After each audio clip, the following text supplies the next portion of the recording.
Hello guys, good afternoon po sa inyong lahat. So ngayon po ay meron akong bagong project. So merong washing machine dito na sira na yung timer. So ito po, troubleshoot natin. Ipakita ko sa inyo kung ano ang sira niya. Meron ditong washing machine na ginagamit namin.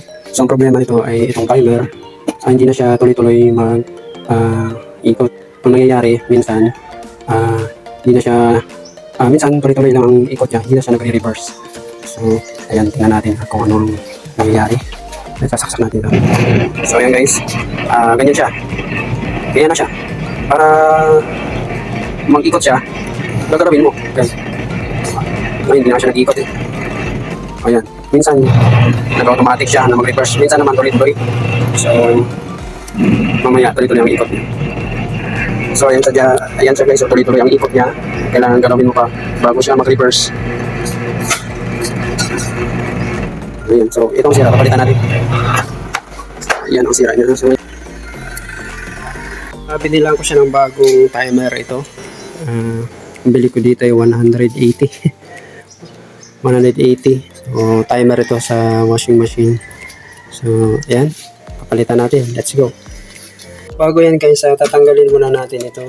So, tatanggalin natin yan. Ito yung bagong timer niya, switch. So, ilalagay natin. Ito yung, kung makita. Ito yung sa kapasitor niya. Ayan.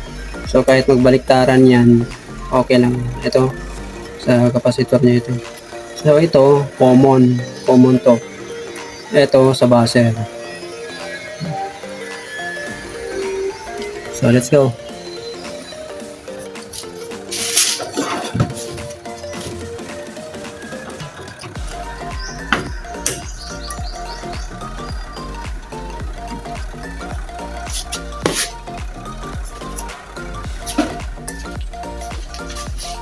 So ayan guys, so ang papalitan natin, ito palitan natin.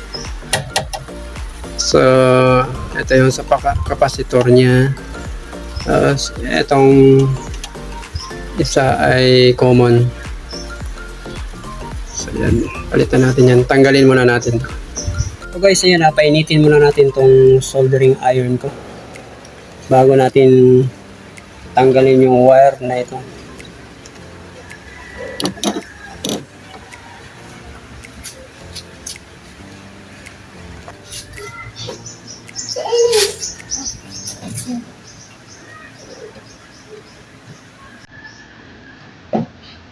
Hindi pa ganong mainit.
So, yan na guys, ang kanyang permanenteng tinang. Ayan. So, babalik natin dito, subukan natin kung okay na.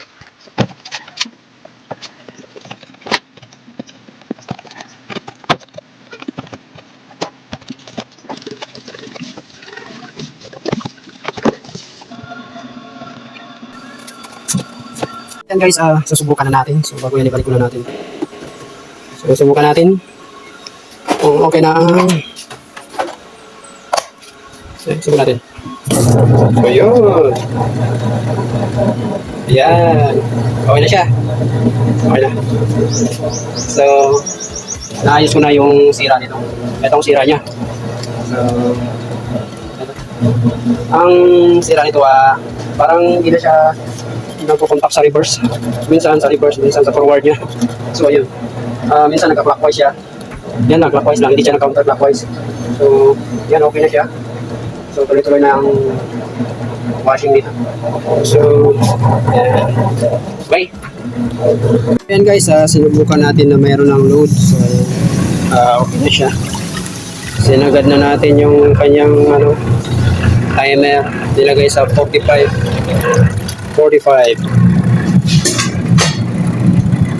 So, yun, okay na. So, yun guys, tapos ko na maayos yung washing machine. So, yun lang. Ito lang talaga ang sira niya. Timer selector. So, 3 beses ko na to pinalitan. Ganitong timer switch. So, syempre, hindi naman talaga maiwasan yan sa sira talaga. So, ayun. Ganito na lang. Bye-bye.